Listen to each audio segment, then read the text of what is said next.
ଆମର କଳିଙ୍ଗନଗର ଆମ ସୁକିନ୍ଦା ଅଞ୍ଚଳର ଦାନଜୀ ବ୍ଲକରେ ହେବା କଥା ସେ ଯାଇ ବସୁଛନ୍ତି ଯାଜପୁରରେ ତାଙ୍କର ଏଠି ଆସୁନାହାନ୍ତି ଏଠି କେମିତି ହେବ ଆମେ ସେଇ ଭଳିଆ ସୁବ୍ୟବସ୍ଥା ମିଳିଲେ ଆମେ ଉପକୃତ ହେବୁ ଆଉ କେତେ ଅସୁବିଧା ହେଉଛନ୍ତି ଲୋକ ବହୁତ ଅସୁବିଧା ହେଉଛନ୍ତି ଏଠି ହଠାତ୍ ହେଇକି ଯାଉଛନ୍ତି ଦୀର୍ଘ 20 କିଲୋମିଟର ସେଠି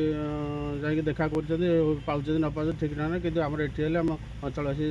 ଭଲ ରହିବେ ଆଉ ଗଭର୍ଣ୍ଣମେଣ୍ଟ ଯେତେବେଳେ ତିଆରି କଲା ଏଠି ଏଡିଏମ୍ ଅଫିସଟା ଆମେ ବହୁତ ଖୁସି ହେଇଥିଲୁ ଅଞ୍ଚଳବାସୀ ହିସାବରେ ଆମେ ବହୁତ ଖୁସି ହେଇଥିଲୁ କାରଣ ଆମେ କଳିଙ୍ଗନଗରରେ ଏତେ ସମସ୍ୟା ଅଛି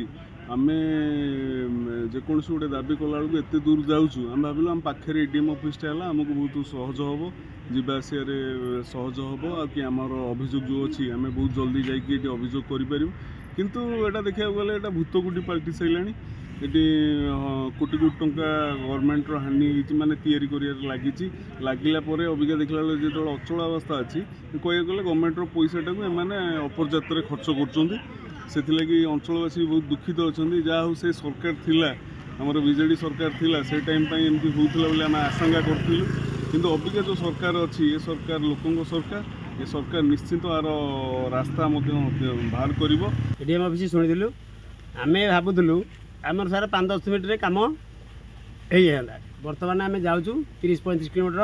କାମ ସାରିକି ଆସୁଛୁ କେତେ କେବେଠୁ ହେଲାଣି ସାର୍ ତ ମୁଁ ଜାଣିନି 2004ରୁ ମୁଁ ଶୁଣିଛି 2004ରୁ